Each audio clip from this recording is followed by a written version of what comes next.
ahí estamos. No nos vamos a torturar con esta retahíla de papers, pero una breve mención bastará. Por donde quiera que miremos, es una breve selección, pero hay infinitos, o sea, realmente, no infinitos, pero ya vimos, hay 15.000, ¿no? De esto es una gran cantidad. En algunos casos, por cómo organiza la búsqueda, el buscador cómo organiza la pesquisa, en algunos casos no tiene tangencialmente que ver, pero esta sería una de las categorías de búsqueda que más alta correlación tiene con lo que tú pones con lo que encuentras. Si pones inflamación, cáncer, surgen cosas que no tienen virtualmente nada que ver con lo que preguntaste, pero esta sería una de las más altas correlaciones, ¿no? Bien, aquí vemos entonces desde el lado de la morbilidad, en estudios realmente largos y con cohortes bien homogéneas, estudios bien cotejados, tanto la morbilidad como después ya esencialmente la sobrevida son mucho mejores, ¿no? En este caso es muy interesante que este paper es la fuerza muscular, fíjense. La fuerza muscular y la adiposidad como predictores, de la mortalidad por cáncer en los adultos, en hombres adultos. Es interesante, no dice la aptitud cardiovascular, dice la fuerza muscular y la adiposidad. Muy interesante. No les tengo que decir que mientras más fuerza muscular y menos adiposidad, más claramente la correlación con... Lo podemos buscar igual. Claramente podemos ver claramente que la grasa, en particular la grasa abdominal, no es un depósito inerte de calorías. ¿Están de acuerdo? Es en fin un órgano secretor. Esto es muy interesante. Es un órgano secretor. Es una glándula de secreción endocrina, por supuesto. Tiene un montón de implicancias, ¿no? Sin embargo, al tiempo que decimos que uniformemente el ejercicio hace bien en todos casos, también ves que el ejercicio aeróbico tiene un cierto efecto en la fisiología tumoral en un modelo animal de cáncer de mama. Llamo la atención rápidamente que en este modelo murino de cáncer de mama, por supuesto, son ciertos animalitos tratados de cierta manera, etc. ¿Y cuán inteligente puede ser el ejercicio en las ratas? ¿Serán ejercicios isométricos para las ratas? ¿Qigong para las ratas? No, esencialmente las obligan a correr en una ruedita y ese es uno de los ejercicios más realmente pobres y brutales que podemos hacer, ¿no? Ahí lo que pasa es que para algunos no significa nada y para otros significa la muerte. Entonces en el medio te quedas con un 70% o 65% de la población donde hay alguna clase de impacto. Por lo que vimos recién, claramente es mejor diseñar un ejercicio basado en esto, en la fuerza, y que jamás se pase de rosca, que es un término técnico de la escuela francesa, que jamás se pase de rosca con la demanda, porque tiene que ser la demanda funcional inferior a la capacidad respiratoria instalada. Esto está muy, muy claro. En la medida en que hagamos exploraciones sistemáticas hacia el área, siempre submáximas, repeticiones submáximas, pero en la medida en que hagamos sucesivas exploraciones hacia esa área submáxima de exerción física, lo que va a pasar es que, de acuerdo, en plena coincidencia con el síndrome de adaptación general, voy a ir subiendo mi capacidad, y subiendo la meseta esa del GAS, del General Adaptation Syndrome. Con lo cual, entonces, voy a adquirir una característica muy interesante, que es la adaptogenicidad. O sea, la adaptabilidad es muy interesante, el ejercicio es un adaptógeno extraordinario, y como lo es también, por ejemplo, la sauna, una cosa así, ¿no? Bueno, eso está claro. Pues todo esto son revisiones sistemáticas o no, pero básicamente concernientes a la sobrevida después de la operación o ya con la patología instalada. Debe saber uno que no es cualquier ejercicio y tampoco es cualquier respiración. El patrón de respiración es alto, el patrón respiratorio clavicular, por así decirlo, con el buche, como las palomas, esa es una respiración muy pobre, y de alguna manera para nosotros hemos visto la mala forma en la que alguna gente respira, incluso abre la boca, etc. Esto también es un predictor de la salud a largo plazo. Todo, ¿no? Esta respiración, como ya vimos, pero cumplo con enfatizarlo una vez más, es profundamente baja, no es una respiración... la respiración del Hatha Yoga, hay una suerte de respiración por ahí que es respiración completa. ¿La escucharon hablar? ¿Respiración completa? O sea, no es completa, es incompleta. En suma, no hace falta involucrar a la parrilla costal y todo esto, es solamente de bajo vientre. El resultado de esto, el resultado neto, como pueden imaginarse, por el diferencial de llenado, es un masaje, un auténtico masaje visceral en vísceras y órganos infradiafragmáticos, con claras, esto no hace falta pasarlo porque ya lo vimos, con claras repercusiones en la salud. Bueno, el protocolo MIVAS de tratamiento metabólico tiene además una fracción oral, y esto es muy interesante. Hemos taladrado al público desde hace una década con el uso de las biguanidas como disruptores tumorales. Hoy nos preguntaba Efraín en AMA qué cosas usábamos como análogos, etc.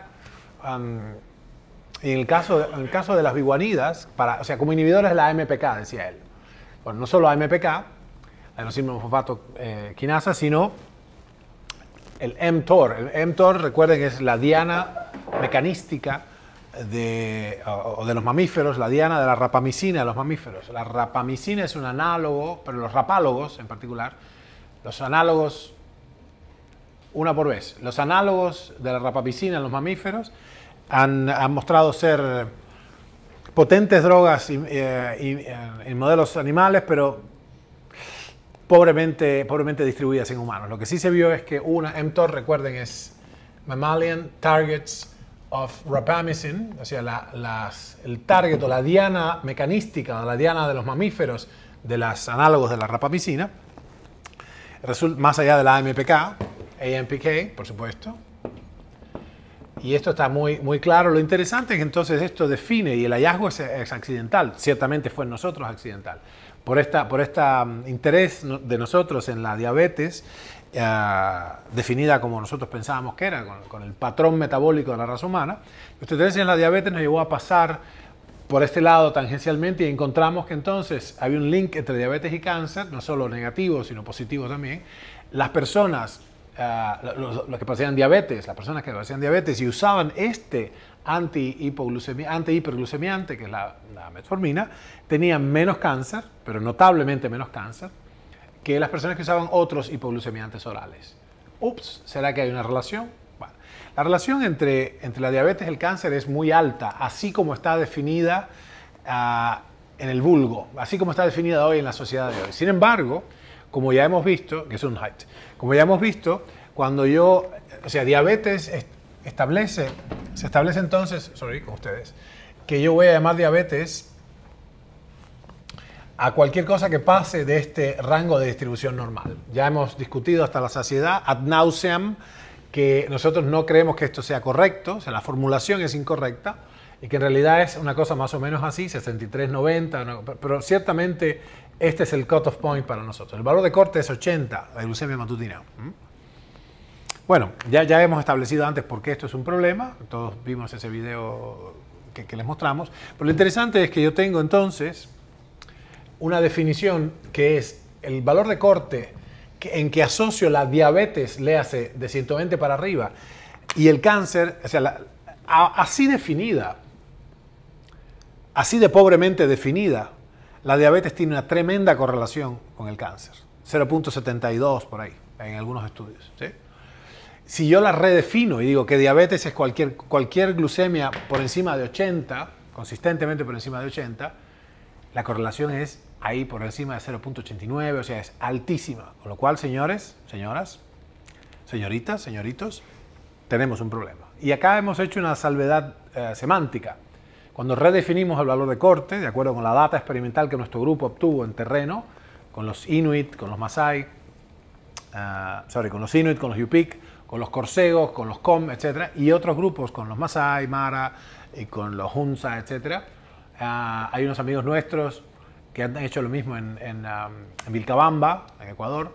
Bueno, esta correlación explota por el aire. Así que tengámoslo en cuenta. Lo que hay que pedirle entonces a nuestro análisis es que redefine el valor de corte. La metformina entonces y otras biguanidas son disruptores tumorales en pleno derecho, ¿sí?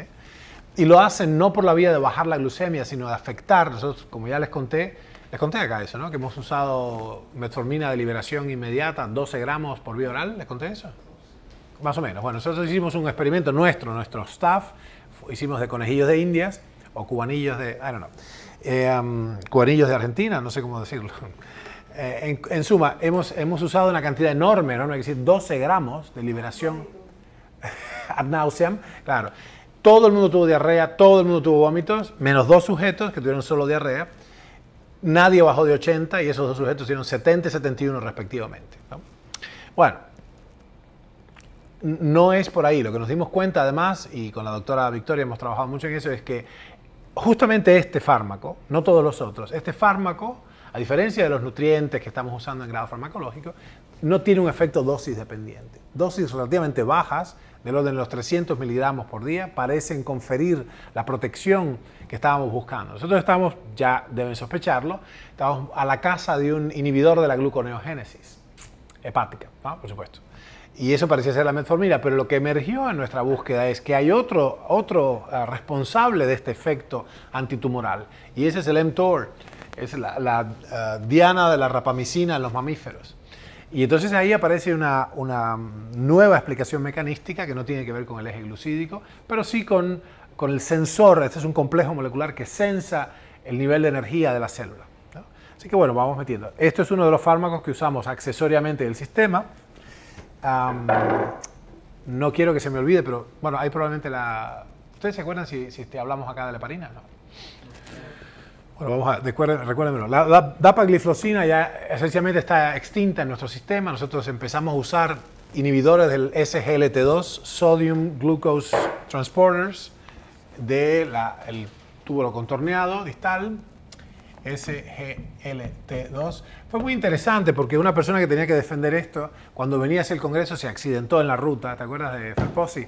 Bueno, y nunca logramos sacar adelante esto. Para cuando estábamos ya casi convencidos de que no servía, la FDA se le ocurre aprobarlo, ¿sí?, para el uso de la diabetes recalcitrante y producir glucosuria. Les advierto que buscamos muchísimo nosotros. ¿Todo bien por ahí? Buscamos muchísimo nosotros y cómo defendíamos esto, un poco como lo que tú contabas ahorita. Lo defendimos porque hay glucosuria congénita. Y bueno, ¿qué tan mala es? Nada, ningún problema. Las personas viven perfectamente con glucosuria congénita y lo que encontramos de todas maneras, y eso nos permitió lanzarnos. Lo traíamos de China en una valijita, todo un rollo. Lo que nos dimos cuenta es que había una propensión a las infecciones urinarias. Como es lógico, porque hay un caldo de cultivo ahí. Ya habíamos establecido, fíjense, que la hiperglucemia era un caldo de cultivo o sea, facilita la bacteriemia, la infección, no solo bacteriemia, facilita la invasión bacteriana, la colonización bacteriana, ¿eh? Bueno, acá está probadísimo, en las vías urinarias, mientras más azúcar hay, más infecciones hay, ¿no? Entonces teníamos que poner ácido anhidríxico o un émulo de eso para acidificar el pH 5, a ver si podíamos lograr que los bichos se murieran, todo un rollo, ¿no? No vimos que nos moviera la aguja, así que no usamos más dapagliflozina, pero lo sigo poniendo para que entendamos este tránsito racional que hicimos de estimular un inhibidor, o sea, poner un inhibidor de la recaptación de glucosa en el riñón, ¿no? Fíjense todo lo que hemos intentado. Ok, next, otro más. Doxiciclina. Este es muy importante. La doxiciclina se usa siempre a mansalva como un control. Se sabe en general que las tetraciclinas tienen un efecto inhibitorio, vamos a decir oncolítico, tienen un efecto inhibitorio en las células cancerosas, y entonces lo que se hace en laboratorio siempre tienes un control con doxiciclina. Resulta que en los modelos, en casi todos los laboratorios ahora, ya a partir de cierta época, hace unos 10 años, todos los modelos usan doxiciclina. ¿Qué se logra con esto? Entonces tenemos, como ya es inhibitorio y todos los modelos murinos, los bioterios tienen doxiciclina en el chow, en el rat chow, entonces tenemos que saber que la intervención oncolítica que estamos probando es mejor que la doxi. En otras palabras, la doxiciclina, cariñosamente decimos doxi, la doxi es una solución patrón de alguna manera, es un grupo de control. Entonces, en todo el tiempo se expresa que esto es mejor que el grupo de control, ¿sí? Cuando pruebo que sea la baicaleína como inhibidor, teníamos un gráfico por ahí, inhibidor de la angiogénesis, siempre hay un grupo de comparación con el control o con el DMSO, alguna sustancia que se usa frecuentemente en el entorno experimental y que tiene algún grado de inhibición oncolítica. Lo que vimos es que la doxiciclina en dosis subantibióticas es perfectamente tolerable. Hay pacientes nuestros que la tienen hace años, como Peche, y es realmente un componente inhibitorio. Es un perro ladrando. Ok.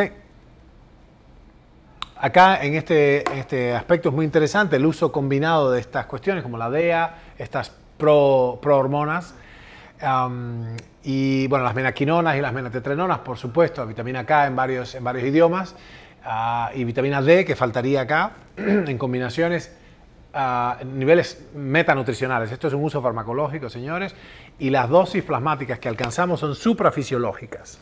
Estamos usando estas sustancias que son, bueno, arguiblemente son nutrientes, están en el ñame de no sé qué, estas son secreciones normales nuestras. Si bien yo no considero, y acá creo que todos estamos alineados con que la vitamina D no es una vitamina, es una hormona secosteroide en pleno derecho, y esto se puede usar en dosis bastante más grandes que las fisiológicas, con un intento terapéutico, ¿sí? Así que esto es parte de nuestro sistema.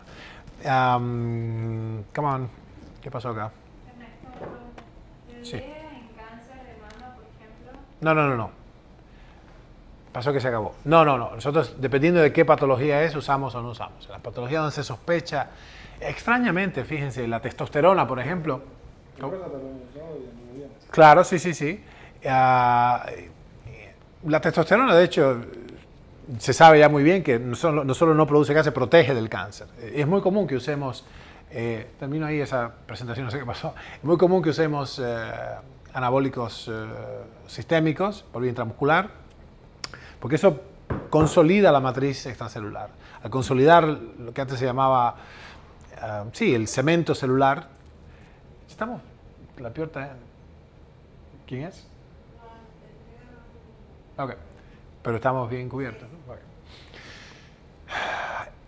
Al consolidar esto, lo que antes se llama el cemento celular, se impide el avance metastásico. Hay un libro muy interesante de Pauling, precisamente, y no me acuerdo si Hoffer, que se llama Hialuronidasa y cáncer. Es un libro ya vetusto de los años 70, pero es interesante lo que ellos llamaban hialuronidasa, y lo testeaban de hecho con la hidroxiprolinuria, o sea, la excreción de hidroxiprolina, es lo que nosotros llamamos una familia de las metaloproteinasas de la matriz. En particular, nosotros los consideramos un marcador tumoral.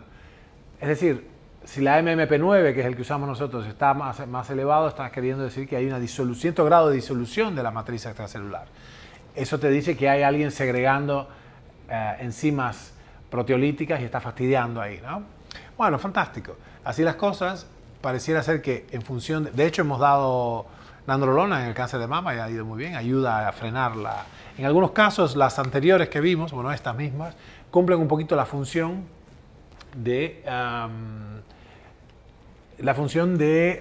los bifosfonatos. Es decir, son tan buenas como los bifosfonatos, en tanto y en cuanto, de hecho, mejores, porque suscitan una formación de hueso que no es ese hueso frágil y duro, tiro hierro fundido en vez de acero, que es más flexible, y hemos visto que tiene grandes. De hecho, hay un doctor muy interesante de acá, de Jujuy, se llama Riquelme Prieto, que es, creo que no nos vimos nunca, pero nos hemos hablado, somos amigos epistolares y telefónicos, y él mantuvo con vida a su esposa Ruth, que por cierto era jefa de un piso de enfermería, es una tipa muy experimentada en esto, y bueno, la verdad que tenía metástasis cerebrales, todo un rollo. Ha sido años de lucha, y él, usando uno de los libros nuestros, uno de los primeros, Oncología Ortomolecular, trató a la esposa incluso con menadiona, no tenía otra cosa, puso menadiona endovenosa a la mujer. Bueno, señores, remisión tumoral, ahí la tiene, hace años. Ruth me llama siempre, hola Ernesto, ¿cómo estás? Para fin de año, un par de veces por año nos llama, manda saludos.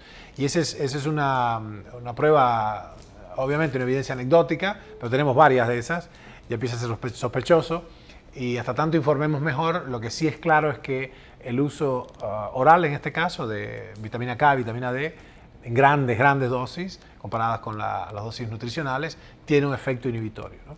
¿Qué otra cosa usamos, gente? No estaba acá, la heparina. Una cosa que notamos es que la heparina fraccionada, la heparina de bajo peso molecular, la heparina es oncolítica, punto. Mientras más heparina, menos metástasis. Como ustedes ya nos escucharon decir, es un componente, es un rasgo peculiar del cáncer que produce hipercoagulación. ¿Sabían eso? Trastornos coagulatorios. ¿Lo tienen claro eso? Bueno, tanto que hemos llegado a pensar en las trombosis venosas profundas y los tromboembolismos pulmonares como un síndrome paraneoplásico en pleno derecho. En una persona que aparentemente es sana, que no tiene diagnóstico de cáncer, si debuta con esto, nosotros recomendamos una pesquisa más profunda. ¿Será que tiene un tumor no diagnosticado, oculto, indolente, así que no duele, y de pronto tiene esa manifestación extraña que es la hipercoagulación? Bueno, puede ser. Lo que encontramos en la literatura hace unos 15 años, y que empezamos a dar gritos y nos desgañitamos, pero todavía no prendió, pero nosotros sí lo hacemos, es que las personas que habían tenido por cualquier razón, que los pacientes cancerosos, los pacientes oncológicos quiero decir, que habían tenido un evento trombótico de cualquier tipo y usaron heparina sistemáticamente, tenían menos metástasis en promedio, más tiempo sin progresión de la enfermedad, mejor sobrevida. Parece ser que esto está relacionado con las integrinas y las caderinas y todas estas sustancias, estas moléculas de adhesión, y de alguna manera disrumpen un poquito la capacidad de los tumores de hacer metástasis a distancia, ¿sí? Pareciera que es así. Bien, lo que se llevó a pensar, entonces nosotros estamos explorando la idea, pero estamos frenados logísticamente, de que usar heparina fraccionada de bajo peso molecular confiere la misma potencia oncolítica, tiene el mismo efecto farmacológico contra el cáncer, pero menos capacidad anticoagulatoria. Con lo cual teníamos que buscar, ingenierar, bueno, no hay en el mercado de muy bajo peso molecular. La heparina fraccionada es lo mejor que hemos encontrado, ¿no? Mientras más pequeñas sean las especies de esta molécula, menos potencial anticoagulatorio van a tener, por tanto nos va a permitir usar dosis más grandes con fines oncolíticos. Así que eso es una cosa para hacer. Nosotros ya heparinizamos sistemáticamente a nuestros pacientes, entrando por la puerta, para empezar, para evitar, porque sabemos esto, y para evitar que tengan eventos trombóticos, ¿no? A veces se nos pasan igual, porque es bastante fuerte el efecto, y esto hay que estarlo monitoreando. Estamos recién el 17 de este mes vamos a instalar un sistema, se llama SCP, es un software muy potente que hemos diseñado en los últimos meses, precisamente para optimizar y estandarizar esos approaches, y nos da alarmas inteligentes y nos permite una aplicación, decimos una aplicación programática del sistema de terapia metabólica, ¿no? Bueno, vamos con algunas preguntas porque esta zona es importante. Esto describe esencialmente lo que estamos haciendo, hay muchísimo más para hacer. ¿Se me quedó alguna droga que usamos? ¿Qué más?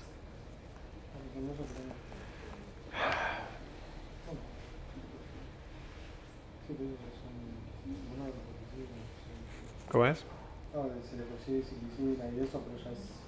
Sí, sí, sí.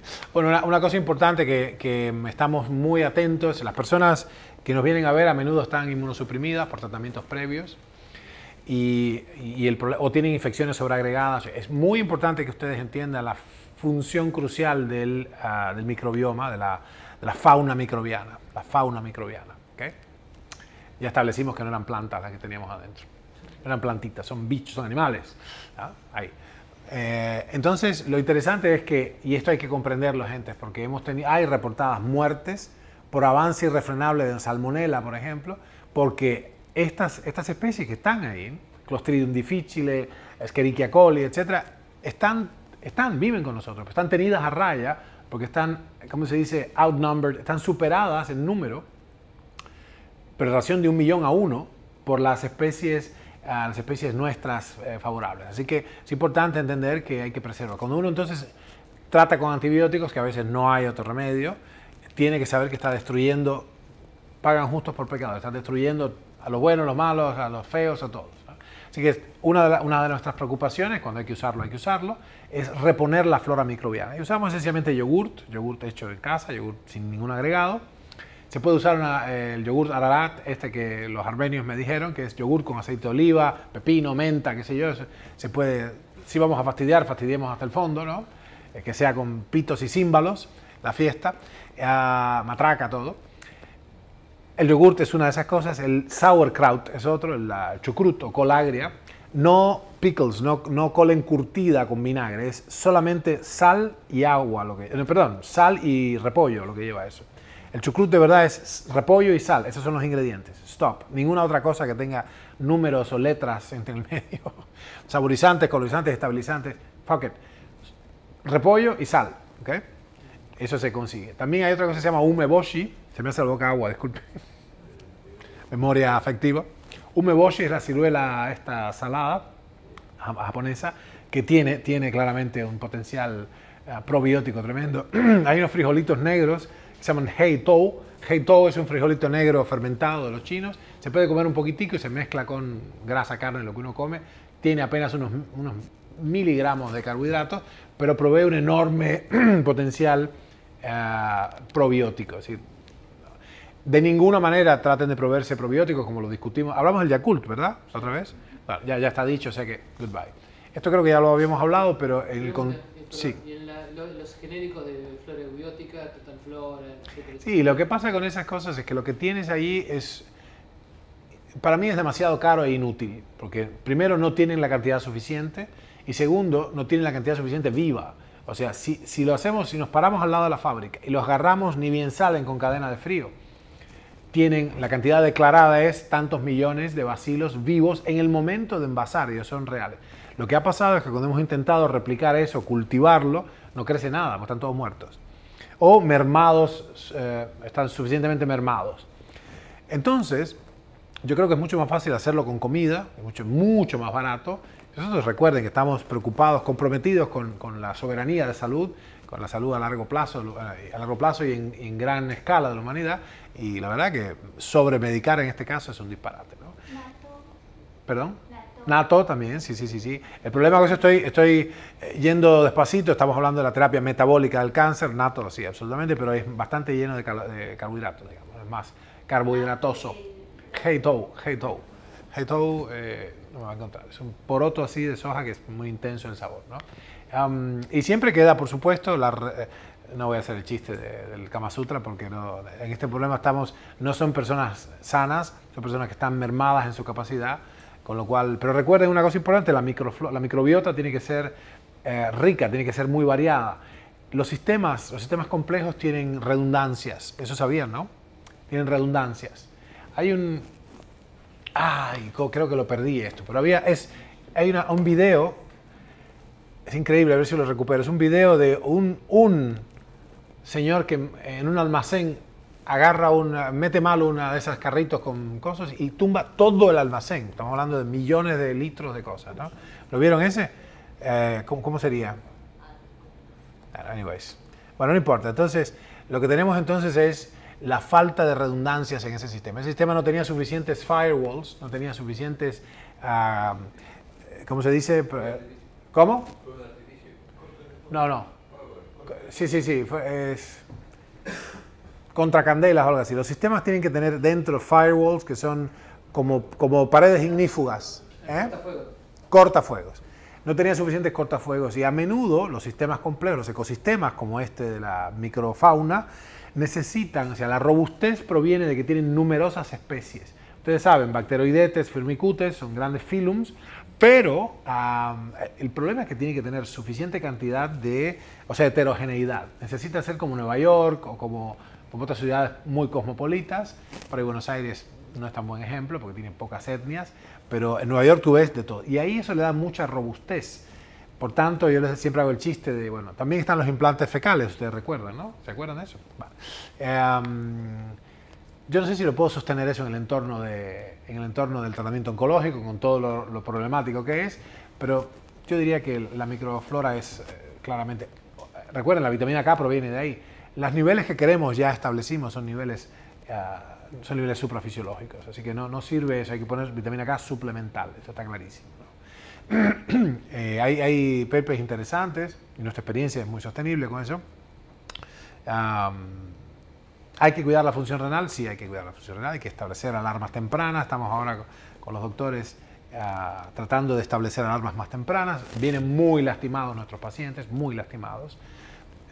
Y nosotros estamos poniendo un montón de cosas por venas y hay que estar atentos, ¿no? Ahí con eso.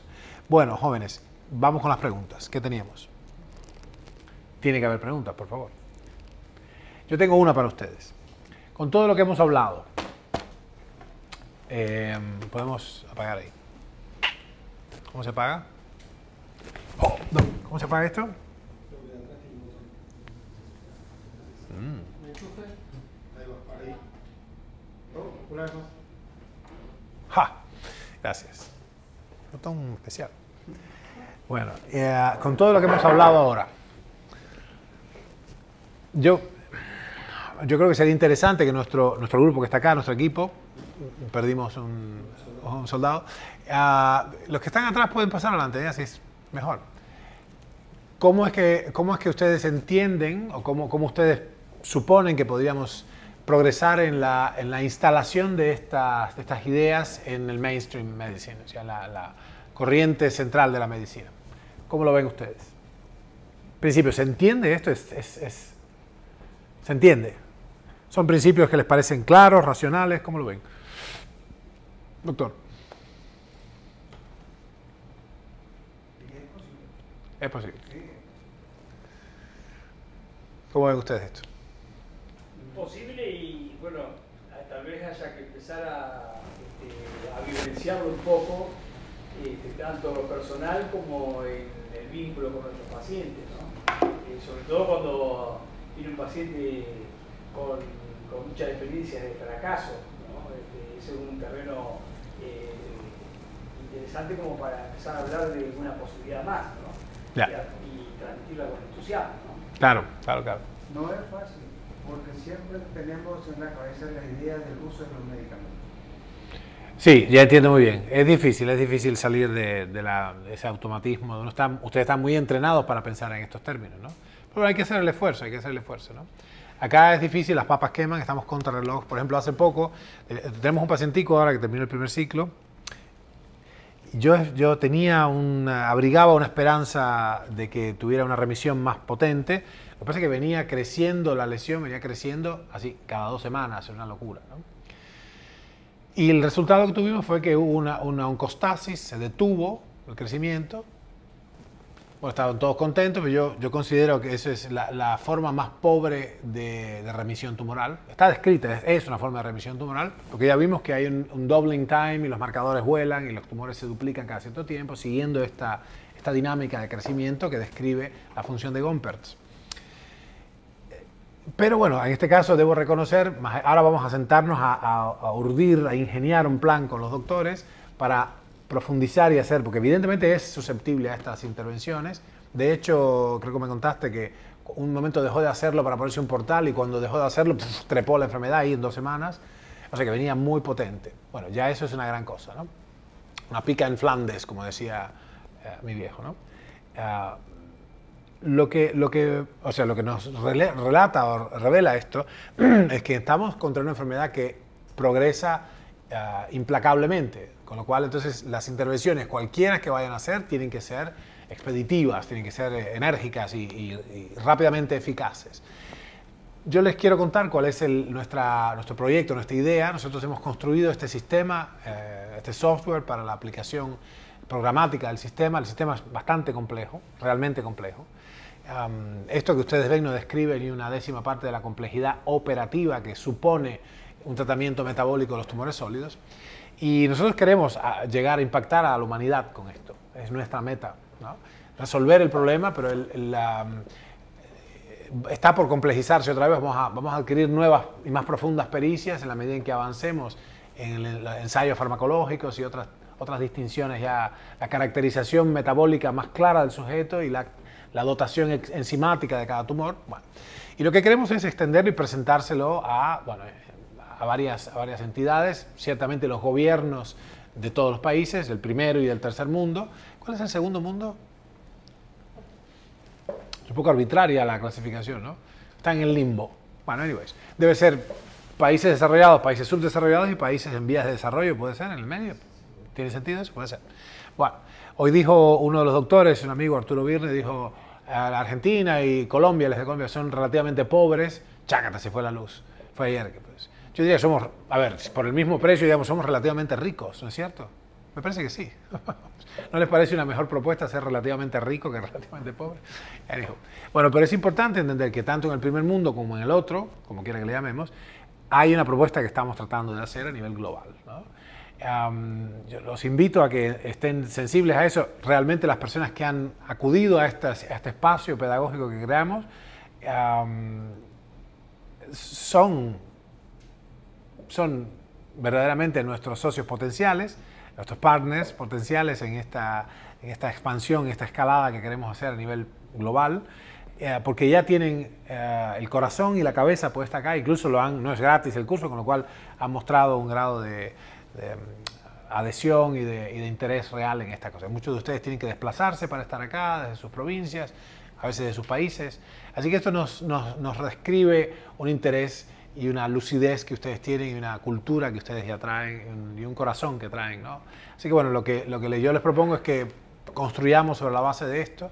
Todavía es un poquitico temprano, la verdad necesitamos inversores y escuchamos propuestas para nuestra expansión internacional y para poder de una vez conquistar este problema. Son unos cuantos problemas técnicos que tenemos, claramente descritos nuestros problemas. O sea, son los problemas técnicos, sabemos cuáles son, tenemos cómo abordarlos, más tenemos diseñados los experimentos fundamentales y clínicos que nos van a llevar a discernir si es esta la vía o la otra, etcétera. Pero eso requiere ayuda, talento, inversión, etcétera. Y trabajos a nivel incluso gubernamental, trabajo de divulgación, bueno, ya ustedes saben, ¿no? Logísticos, de ética médica, un montón de cosas. Se ha configurado ya hace un año la Sociedad Panamericana de Metabolismo y Cáncer. Oportunamente a fin de año los vamos a invitar a todos. Se acaba de ir la presidenta que sale, justamente, simbólicamente, la presidenta saliente, que es Victoria Amador. Y además de eso estamos también, bueno, hemos configurado de esa sociedad, estamos en el proceso de construir una nueva etapa del Comité de Bioética para la investigación clínica específicamente de terapia metabólica del cáncer. Porque antes usábamos otros recursos, bueno, ahora vamos a constituir un comité. Ustedes saben que los comités tienen desde abogados, religiosos, médicos, investigadores, etcétera. Y para hacerlo bien robusto, la sociedad está llamando a la Sociedad Panamericana, está llamando a un nuevo comité de bioética que se dedique únicamente a dirimir estas cuestiones. Si eso no, en el mejor servicio de nuestros pacientes, la investigación que vamos a hacer, bueno, ya ustedes saben cuál es el propósito de estos comités tan importantes. Así que como ven es bastante ambiciosa y bastante compleja la propuesta.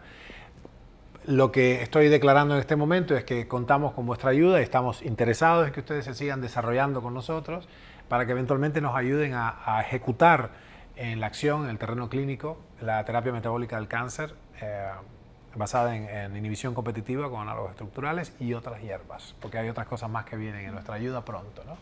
Así que bueno, ¿cómo lo escuchan eso? ¿Bien? Ok, mi gente, bueno, vamos a seguir conversando. Recuerden que tenemos un par de semanas para escribir esa monografía. Vamos a mandarle los recursos que dijimos, ahora va a ir saliendo esto. ¿Qué se me queda? No mucho más. Bueno, con vuestra monografía vamos a devolverles un certificado de participación. Este es escrito, es un mamotreto así escrito, pues si ya vamos a hacer un diploma que sea lindo, y firmado por todos nosotros, etcétera. Lo vamos a mandar por correo postal. Necesito que por favor a la coordinadora del curso, vuestro enlace epistolar, que es Ananda, le manden por favor la dirección postal donde le mandamos ese objeto, porque no va a llegar por mail, va a llegar por el correo, ¿no? Así que si tenemos suerte no lo doblan, ¿no? Así que vamos a tratar de que reciban un certificado, estos papeles, estos sobres que son más robustos, ¿no? ¿Les parece bien? Ok. No vayan a dar como Amado Vudú una dirección postal en alguna duna, en alguna parte, ¿no? Ok, mi gente, buenas noches. Gracias.